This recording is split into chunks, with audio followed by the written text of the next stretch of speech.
ஜெயா டிவியின் நேர்முகம் நிகழ்ச்சியில் உங்களை இன்று மீண்டும் சந்திப்பதில் மிகுந்த மகிழ்ச்சி. 10 ஆண்டுகளுக்கு முன்னர் ஒரு பேரல் குரூட் ஆயில் கச்சா எண்ணெய் $125 வரை விற்றது. அது $150 கூட ஆகலாம், $200 கூட ஆகலாம் என்று கூட பேசப்பட்டது. இப்பொழுது ஒரு பேரல் குரூட் ஆயில் கச்சா எண்ணெய், டீசல், பெட்ரோல் போன்றவை எடுக்கப்படுகின்ற கச்சா எண்ணெய் ஒரு பேரலுக்கு இப்பொழுது $80 தான். இது இன்னும் குறையும் என்று கூறப்படுகிறது. குறைந்தே தீர வேண்டும். ஏனென்றால் அமெரிக்காவில் ஹைட்ராலிக் ஃப்ராக்கிங் என்ற ஒரு புதிய டெக்னாலஜி, ஒரு புதிய தொழில்நுட்பத்தை 2 ஆண்டுகளுக்கு முன்னர் பராக் ஒபாமா ஊக்குவித்தார். தண்ணீரில் சில வேதிப்பொருள்களை கலந்து பூமிக்குள் செலுத்தி பாறைகளை உடைத்து கச்சா எண்ணெயை எடுக்கின்ற முறைக்கு பெயர் ஹைட்ராலிக் ஃப்ராக்கிங். இதன் காரணமாகத்தான் கச்சா எண்ணெயினுடைய விலை இன்றைக்கு $80 குறைந்தது. உலகில் இன்றைக்கு America oil super power, super rich oil power என்ற நிலையை எய்தியிருக்கிறது. பொருளாதாரத்தில் டெக்னாலஜி சில விலை வீழ்ச்சிகளை கொண்டு வரும். கச்சா எண்ணெயினுடைய விலை வீழ்ந்தது டெக்னாலஜியின் காரணமாக. ஆனால் மனிதர்கள் உயிருள்ள ஜீவன்களை வைத்து வாழும் பொழுது அந்த உயிருள்ள ஜீவன்களுக்கு உணவளித்து ஊட்டமளித்து அவற்றை பயன்படுத்தி அவற்றிலிருந்து ஒன்றை பெற்று விற்பனைக்கு கொண்டு வரும் பொழுது இதில் டெக்னாலஜியே கிடையாது. உழைப்பு தான், மனித உழைப்பு தான். இது பொருளாதார தத்துவத்தின்படி நாளுக்கு நாள் விலை உயர்ந்துதான் ஆக வேண்டும். ஏனென்றால் இடுபொருட்களின் விலை அதிகம், அந்த உயிருள்ள ஜீவன்களை பராமரிப்பதற்கான செலவுகள் அதிகம். அதை நம்பி வாழுகின்ற மக்களின் உழைப்புக்கான ஊதியம் நாளுக்கு நாள் அதிகரித்துக் கொண்டிருக்கிறது. அந்த வகையில் $1 1 லிட்டர் என்று பால் விற்ற காலம் நமக்கு நினைவிருக்கிறது 30 ஆண்டுகளுக்கு முன்னர். இன்றைக்கு $1 என்ன வாங்க முடியும்? ஆனால் பால் விலையை $1, $2 உயர்த்தி கொடுத்தாலே ஒரு குடும்பம் பொருளாதார மீழ்ச்சியை அடையும். அந்த குடும்பத்து பிள்ளைகளுக்கு படிப்பு கிடைக்கும், அந்த குடும்பத்தினர் வயிறார உண்ண முடியும், அந்த குடும்பத்திற்கு இவற்றை தருகின்ற ஒரு மாடு நல்ல உணவினை பெற முடியும், நல்ல ஊட்டச்சத்தினை பெற முடியும். அந்த வகையில் அண்மையில் தமிழக அரசு பால் கொள்முதல் செய்கின்ற பொழுது அதற்கான விலையை ஏழை விவசாயிகளிடமிருந்து பாலை பெறுகின்ற பொழுது அதற்கான விலையை $5 அளவிற்கு உயர்த்தி கொடுத்தது. இது கிராமப்புற பொருளாதாரத்தை பெருமளவு மாற்றி அமைத்திருக்கிறது. இதன் காரணமாக, இந்த விலை உயர்வினை தமிழக அரசு அளித்ததன் காரணமாக ஆவின் நிறுவனத்திற்கு கூடுதலாக 1.5 லட்சம் லிட்டர் பால் ஒவ்வொரு நாளும் கிடைக்கிறது. இது இன்னும் அதிகமாகும், 5 லட்சம் லிட்டர் வரை ஆகும் என்று கூறப்படுகிறது. இப்படி பால் உற்பத்தி கிராமப்புற பொருளாதாரத்தை மேம்படுத்த வேண்டுமானால் அதற்கான உரிய விலை தரப்பட வேண்டும் என்ற நோக்கத்தில் தமிழக அரசு அண்மையில் பால் கொள்முதல் விலையை உயர்த்தியிருக்கிறது. கொள்முதல் விலையை உயர்த்தினால் விற்பனை விலையை உயர்த்த வேண்டும் என்பது பொருளாதார விதி. அதை புறந்தள்ளிவிட்டு கொள்முதல் விலை உயர்த்தப்படும், ஆனால் எப்பொழுதுமே விற்பனை விலை உயர்த்தப்படாது என்றால் அது சமூகத்திற்கு இழைக்கப்படுகின்ற பொருளாதார அநீதி. அந்த வகையில் அண்மையில் உயர்த்தப்பட்ட கொள்முதல் விலை லட்சோப லட்சம் தமிழ் குடும்பங்களின், குறிப்பாக சிறு குறு விவசாய குடும்பங்களில் வாழுகின்ற தாய்மார்களின் வாழ்க்கையை வளப்படுத்தியிருக்கிறது என்ற கருத்தோடு இன்றைக்கு நம்மிடம் பேச வந்திருக்கிறார் திரு K.A. செங்கோட்டுவேல், தமிழ்நாடு பால் உற்பத்தியாளர் நலச்சங்கத்தின் தலைவர் திரு கே.ஏ. செங்கோட்டு வேல் அவர்களை இன்றைய நிகழ்ச்சியில் உங்களுக்கு அறிமுகம் செய்வதில் மகிழ்ச்சி அடைகிறேன். வணக்கம். நீங்க ஒரு செய்தியாளர் சந்திப்பில் சொன்னீங்க, பால் விலையை உயர்த்தியது தமிழக அரசு என்று குற்றம் சாட்டி அந்த குற்றச்சாட்டிற்காக போராட்டம் நடத்துகின்ற அரசியல் கட்சிகள் எல்லாம் கூறுவதற்கு வேறு குற்றச்சாட்டுகள் இல்லாததனால் அரசியல் நோக்கம் பழி சொல்ல வேண்டும் என்ற ஒரே நோக்கத்திற்காக இந்த குற்றச்சாட்டை சொல்லுகிறார்கள் என்று சொல்லியிருந்தீர்கள். கொஞ்சம் விளக்கி சொல்லுங்க. பால் கொள்முதல் விலை உயர்த்த வேண்டிய அவசியம் மிக முக்கியம். ஏனென்றால் பால் உற்பத்திக்கு தேவையான இடுபொருள்கள் எல்லாம் சுமார் 60% உயர்ந்து விட்டது. இடுபொருட்கள் என்றால் புண்ணாக்கு, தவிடு, கலப்புத்தீவனம் போன்றவைகள் மற்றும் மாட்டுக்கு போடும் சோளத்தட்டு, வைக்கோல் போன்றவைகளும் ஏறிவிட்டன. தமிழ்நாட்டில் வறட்சி. சென்ற ஆண்டு உங்களுக்கு எல்லாம் நன்கு தெரிந்திருக்கும், தமிழ்நாட்டில் சென்னையை தவிர அனைத்து மாவட்டங்களும் வறட்சி பாதிக்க மாவட்டம் என்று அறிவித்தார்கள் தமிழ்நாடு அரசு. அந்த அளவுக்கு வறட்சி ஏற்பட்டதனால் பால் உற்பத்தியும் குறைய ஆரம்பித்தது. அவைகளுக்கு தீவனத்தை வாங்குவதற்கு எங்கும் கிடைக்கவில்லை. 400 கிலோமீட்டருக்கு மேல் வந்து மாட்டுக்கு வேண்டிய சோளத்தட்டை வாங்கி சென்று கறவை மாடுகளை காப்பாற்றினார்கள். அவர்களால் அதை வைத்துக்கொண்டு செய்ய முடியவில்லை. மேலும் இந்த கஷ்டத்தை தாங்க முடியாமல் பலர் மாடுகளை விற்க ஆரம்பித்து விட்டார்கள். ஏனென்றால் தீனி இல்லாமல் வைத்திருக்க முடியாது. இது ஒரு மின்சார சாதனம் அல்ல, ஒரு சுவிட்சை ஆஃப் பண்ணிடலாம். ஒரு காரில் சுவிட்ச் ஆஃப் பண்ணால் அப்படியே கம்முன்னு இருக்கும்.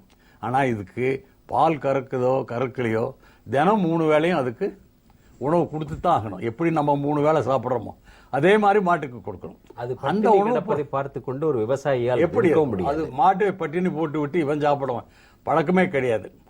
மாட்டையும் தங்க வீட்டு குழந்தையா தான் காமிக்கிறாங்க. அதுவும் குறிப்பாக பசுமாடுகளை வச்சு வளர்த்துறதுன்னா ஒரு குழந்தைக்கு என்ன பாதுகாப்பு வேணுமோ அதை விட அதுக்கு பாதுகாப்பு அதுக்கு வேணும்.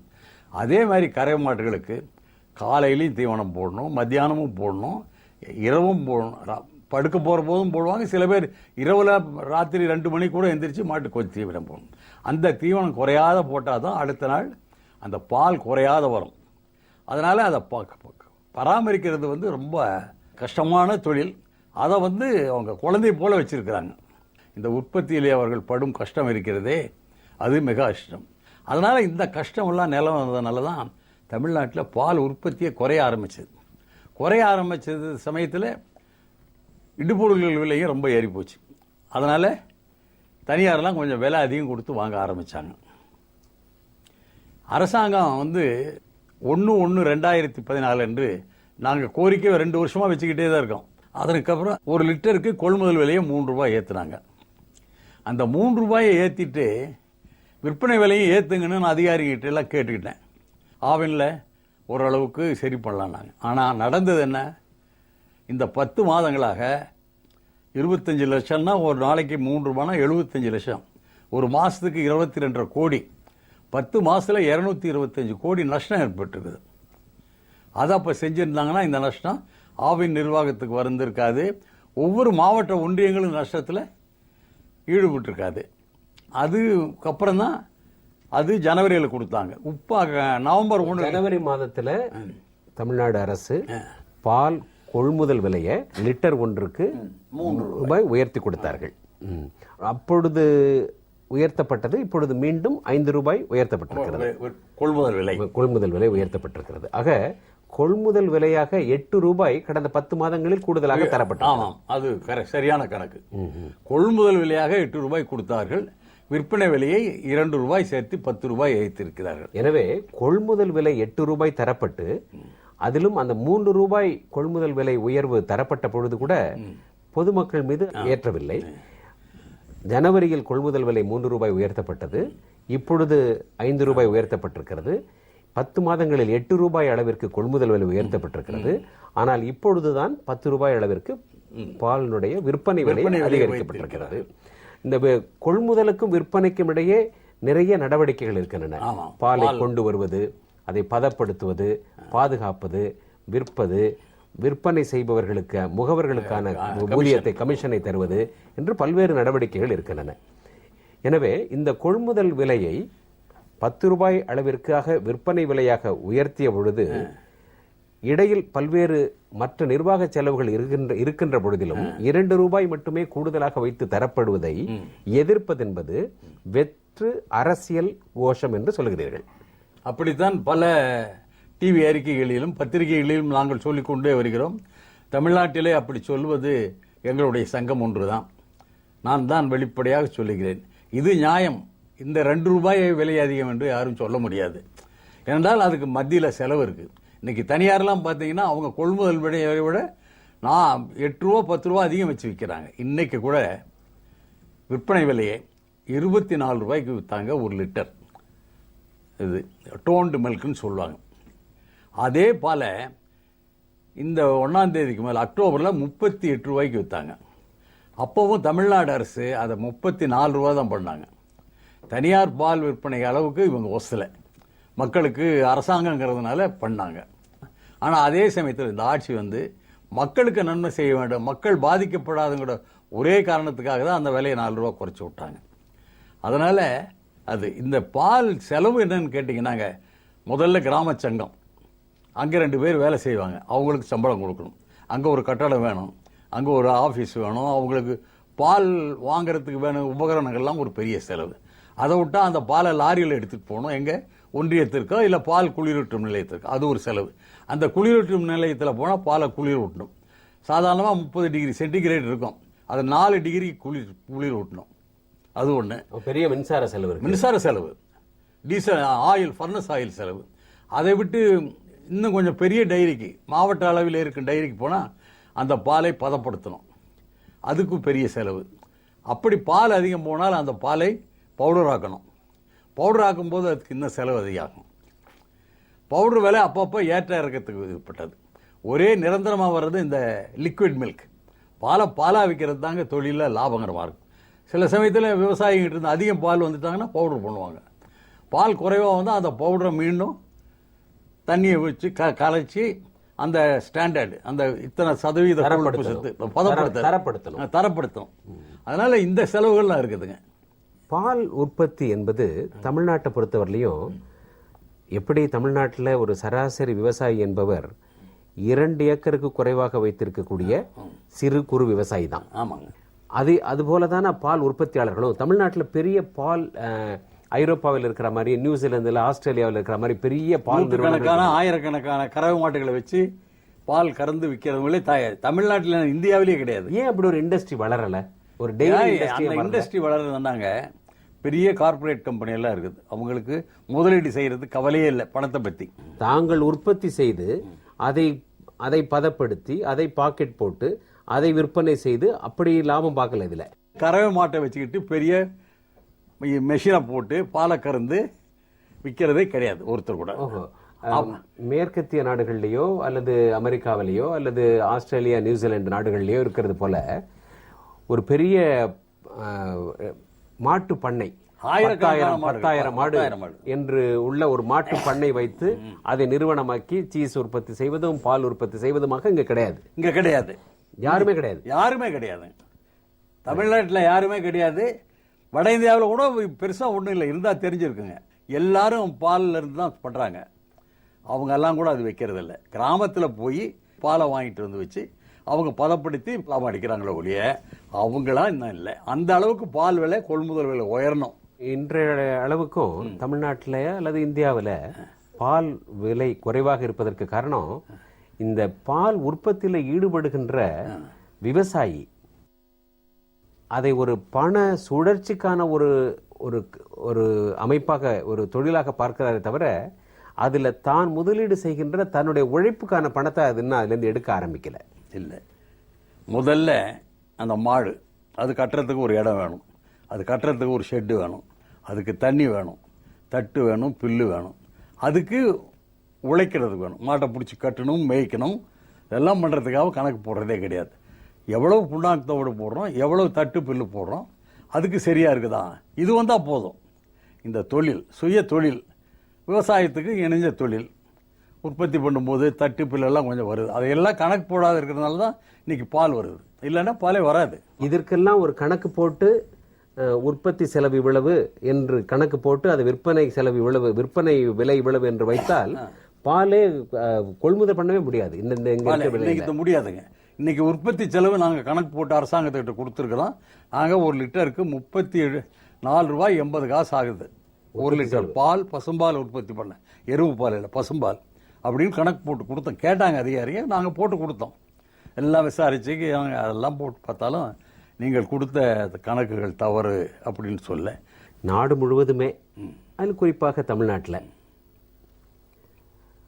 யாரும் மேற்கத்திய நாடுகள் மாதிரி ஒரு பெரிய பால் பண்ணை வைத்து 10,000 மாடு, இயந்திரமயமாக்கப்பட்ட கறவை முறைகள், அதை பதப்படுத்துவதற்கு ஒரு பெரிய நவீன டெக்னாலஜி அல்லது இப்போ ஃபேக்ட்ரி என்றெல்லாம் இல்லாமல் எங்கேயோ ஒரு குடிசையில் கட்டி கிடக்கிற ஒரு மாட்டினுடைய பாலை யாரோ ஒருவர் கொண்டு வந்து ஊற்றி அதை வாங்கி தான் இவ்வளோ பெரிய தொழில் நடக்குது அப்படின்னு சொன்னீங்க நீங்கள்.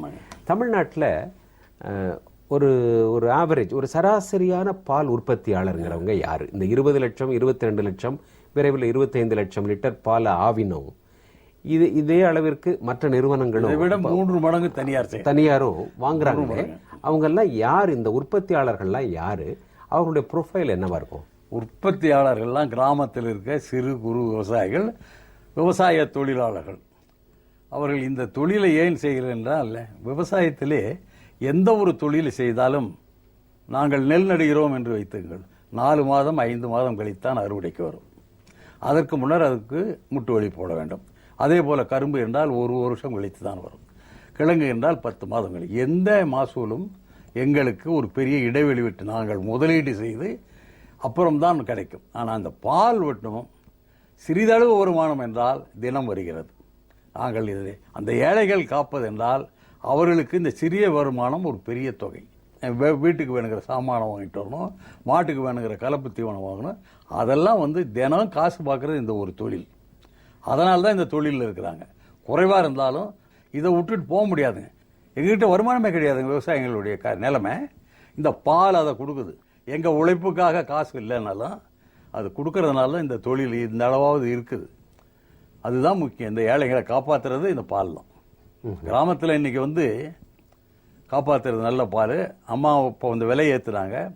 இந்த விலை ஏற்றுனதுனால எங்கள் சேலம் யூனியனை பட்டணும் நான் கேள்விப்பட்ட வரலாம், இந்த மாதத்தில் 3 கோடி ரூபா லாபம் வரும். ஒரு மாதத்தில் சேலம் ஒன்றியம் தினம் 4.5 லட்சம் லிட்டரு. இந்த 3 இது லாபம் வந்த உடனே அதை ஊக்கத்தொகையாக பிரித்து கொடுத்துட்றாங்க. அதெல்லாம் இருக்குது. இது மிகப்பெரிய இதுங்க. இதுக்கு நாங்கள் நன்றி சொல்ல கடமைப்பட்டிருக்கிறோம் அரசாங்கத்துக்கு.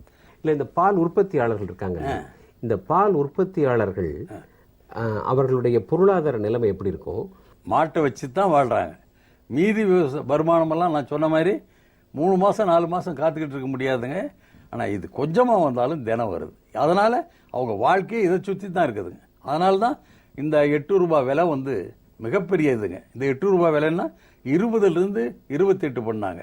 இதனால் எவ்வளோ தெரியுங்களா வருமானம்? கூட்டுறவு சங்கங்களுக்கு பால் வழங்குபவர்களுக்கு மட்டும் லிட்டருக்கு ஒரு வருஷத்தில் 8 ரூபாய் கொடுத்தாங்க. ஆனால் இந்த உயர்வு கூட்டுறவு சங்கத்துக்கு பால் விற்கிறவனுக்கு மட்டும் கிடைக்கிறது இல்லை, மற்ற தனியாருக்கு பால் விற்கிறவனுக்கும் கிடைக்குது. இன்று தமிழ்நாட்டில் 1.5 கோடி லிட்டர் தினம் உற்பத்தி ஆகுதுன்னு கணக்கு வச்சுருக்காங்க. அதில் ஒரு 20-30 லட்சம் சொந்த உபயோகத்துக்காக பாலை வச்சுருக்காங்க. மார்க்கெட்டுக்கு வருது 1 கோடிக்கு மேலே வருது. இதில் 25 லட்சம் இவங்க, 75 லட்சம் தனியார். அந்த 75 லட்சம் சதவீத பால் ஊத்துறவனுக்கு இந்த ரூபா கிடைக்கிது. அதுதான் ரொம்ப முக்கியம். எங்களுக்கு மட்டும் கூட்டுறவு சங்கத்துக்கு போனவனுக்கு தான் பணம். அம்மா விலை உயர்றதுனால மற்றவனுக்கு ஒன்றும் இல்லை. அதனால் இந்த 1 கோடி லிட்டருக்கும் தினம் 5 ரூபான்னா 1 லிட்டருக்கு தினம் 5 கோடி ரூபா கிராமப்புற பொருளாதாரத்துக்கு போகுதுங்க. சாதாரண விஷயம் இல்லை. இது யாருமே கணக்கு போட்டு பார்த்துருக்க மாட்டேன். தினம் 5 கோடின்னா என்னங்க ஆச்சு? கிராமத்துக்கு போகுது. ஒரு நாளைக்கு 5 கோடி ரூபாய் இந்த பால் நுகர்வோரிடமிருந்து கிராமத்திற்கு, கிராம பொருளாதாரத்தில் முதலீடு செய்யப்படுகிறது. கிராமப்புற பொருளாதாரத்திற்கு வந்து கொண்டு இருக்கிறது, வருவதற்கு வழிவகை செய்திருக்கிறார்கள். இந்த பால் உற்பத்தி என்பது தமிழகத்தில் எங்க கூடுதலாக, எந்தெந்த மாவட்டங்கள் அதிகமாக இருக்கும்?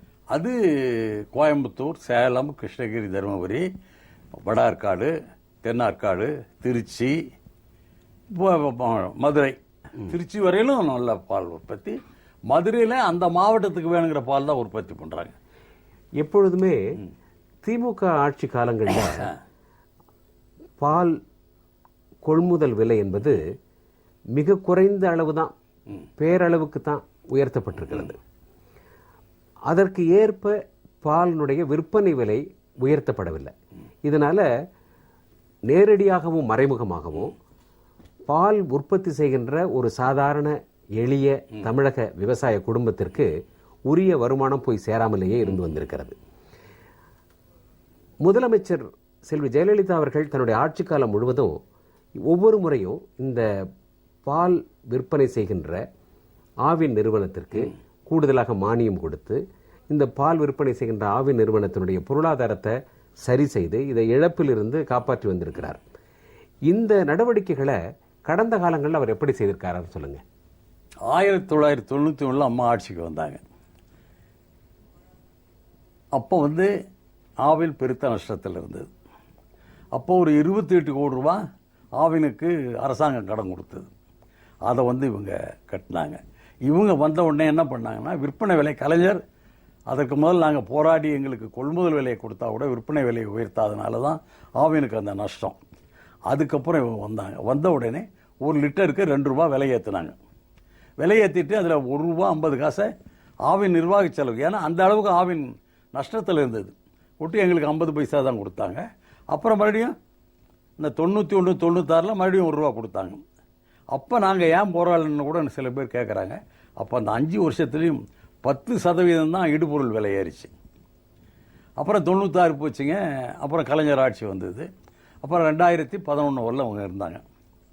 2011 வரல 4 முறை நாங்கள் போராட்டம் நடத்தினோம். அவர் முதல்ல 6 ரூபா கொடுத்தாங்க, 3 தடவையில், ஒரே தடவையில் இல்லை, ஒவ்வொரு வருஷமும் 1.5 2ன்னு போட்டு 6 ரூபா விலை உயர்வு கொடுத்து 5.25 ரூபா விற்பனை விலையை ஏற்றுனாங்க. கடைசியாக 2011 பிப்ரவரியில் ஒரு பெரிய போராட்டம் நடத்தி 8 நாள் நடத்தி என்னையெல்லாம் கைது கூட பண்ணாங்க. அப்புறம் பேச்சுவார்த்தை பண்ணி 1 லிட்டருக்கு 2000 ரூபா கொடுத்தாங்க.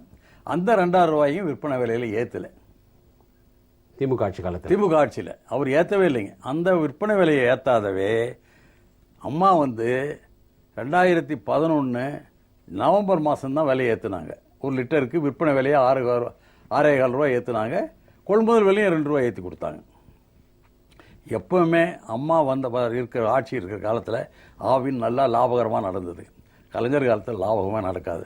இப்போ இந்த 10 மாதம் ஆச்சாலங்க, 2011 பிப்ரவரி 4ஆம் தேதியிலிருந்து 2011 நவம்பர் வரையிலும் இந்த 10 மாத காலத்தில் 170 கோடி ரூபா அரசாங்கத்திலிருந்து பணம் கொடுத்துருக்காங்க. ஏன்னா ஆவினுக்கு ஏற்பட்ட நஷ்டத்தை தமிழக அரசு ஈடுகட்டிருக்குது. ஏன்னா ஆவினுக்கு அந்த இழப்பு எப்படி ஏற்பட்டதுன்னா, உங்களுக்கான விலையை அதிகமாக கொடுத்துட்டாங்க, வாங்கும் பொழுது அதற்கான கூடுதலாக விலையை கொடுத்துட்டாங்க, அதை விற்கும் பொழுது அந்த விலையை ஏற்றல.